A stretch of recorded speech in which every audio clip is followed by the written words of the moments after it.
चुनाव का डंका, सिंधिया को कहां से मिलेगा मौका? बीजेपी कहां से देगी सिंधिया को मौका? हो गया खुलासा। नमस्कार, मैं हूं आपके साथ सृष्टि श्रीवास्तव। मध्य प्रदेश में विधानसभा चुनाव होने में बस कुछ वक्त रह गया है, लेकिन माहौल बहुत पहले से बना हुआ था।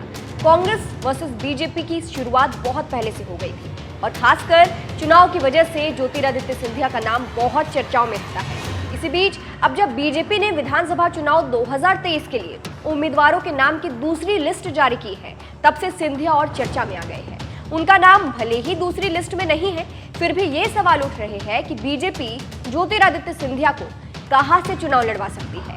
दरअसल मध्य प्रदेश विधानसभा चुनाव के लिए बीजेपी ने उम्मीदवारों के नाम की दूसरी लिस्ट जारी की है। इसके बाद से सियासत तेज हो गई है।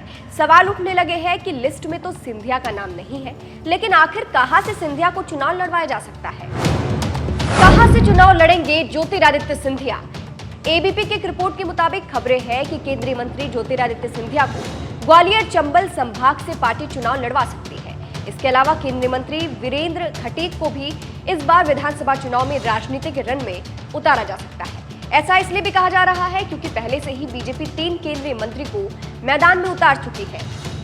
तो अब कयास लगाए जा रहे हैं कि 2 और केंद्रीय मंत्री चुनावी मैदान में ताल ठोक सकते हैं। इनमें ज्योतिरादित्य सिंधिया का नाम भी शामिल है और जगह ग्वालियर चंबल संभाग है। यहां से सिंधिया को उतारने की संभावना है। सिंधिया के विधानसभा चुनाव लड़ने के मायने।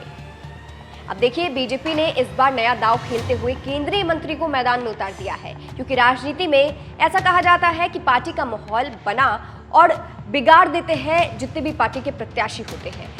ऐसे में अगर सिंधिया भी चुनावी मैदान में उतरते हैं तो पार्टी की इमेज अच्छी होगी, क्योंकि सिंधिया की भी अपनी अच्छी खासी पहचान है। वही एक कारण ये भी है कि बीजेपी मध्य प्रदेश के चुनाव को काफी गंभीरता से ले रही है।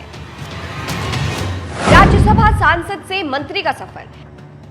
बात सिंधिया की करें तो जब वो कांग्रेस छोड़कर आए थे तो उन्हें बीजेपी ने पहले राज्यसभा सांसद बनाया और फिर राज्यसभा के रास्ते दिल्ली बुलाया गया था। उन्हें केंद्रीय मंत्री बना दिया गया था। लेकिन अब खबर है कि बीजेपी सिंधिया को ग्वालियर चंबल संभाग की किसी भी सीट से मैदान में उतार सकती है।